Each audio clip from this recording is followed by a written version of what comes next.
തമിഴ്നാട്ടിലെ തൂത്തുക്കുടിയിൽ +2 വിദ്യാർത്ഥിനി അതിദാരുണമായി കൊല്ലപ്പെട്ട സംഭവത്തിൽ പ്രതിഷേധം കനക്കുന്നു. പോലീസിന്റെ ഭാഗത്തു നിന്നുണ്ടായ കടുത്ത അനാസ്ഥയാണ് കുട്ടിയുടെ മരണത്തിന് കാരണമായതെന്ന് ആരോപിച്ച് മൃതദേഹം ഏറ്റുവാങ്ങാൻ വിസമ്മതിച്ച് ബന്ധുക്കളും നാട്ടുകാരും നടത്തുന്ന പ്രതിഷേധം തുടരുകയാണ്.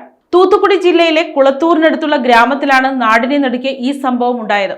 ചൊവ്വാഴ്ച വൈകുന്നേരം കാണാതായ 17-കാരിയായ വിദ്യാർത്ഥിനിയുടെ മൃതദേഹം പിറ്റേ ദിവസം വീടിനടുത്തുള്ള കാടുപിടിച്ച പ്രദേശത്ത് കണ്ടെത്തുകയായിരുന്നു.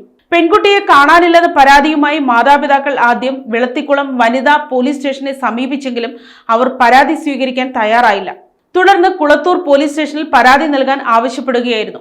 പരാതി ലഭിച്ച് 14 മണിക്കൂറുകൾക്ക് ശേഷമാണ് പോലീസ് അന്വേഷണം ആരംഭിച്ചതെന്നും ഈ കാലതാമസമാണ് പെൺകുട്ടിയുടെ ദാരുണാന്ത്യത്തിന് കാരണമായതെന്നും ബന്ധുക്കൾ ആരോപിക്കുന്നു. കുറ്റക്കാരായ പോലീസ് ഉദ്യോഗസ്ഥർക്കെതിരെ കർശന നടപടി സ്വീകരിക്കാതെയും പ്രതികളെ ഉടൻ പിടികൂടാതെയും മൃതദേഹം ഏറ്റുവാങ്ങില്ലെന്ന ഉറച്ച നിലപാടിലാണ് പെൺകുട്ടിയുടെ കുടുംബവും നാട്ടുകാരും.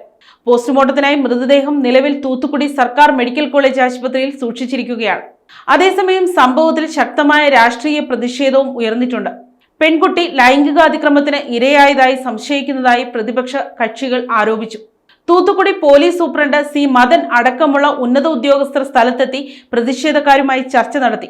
പോസ്റ്റ്മോർട്ടം റിപ്പോർട്ട് ലഭിച്ചാൽ മാത്രമേ മരണകാരണം സംബന്ധിച്ച കൂടുതൽ വിവരങ്ങൾ വ്യക്തമാകൂ എന്നും പ്രതികളെ കണ്ടെത്താനായി അന്വേഷണം ഊർജിതമാക്കിയിട്ടുണ്ടെന്നും പോലീസ് അറിയിച്ചു.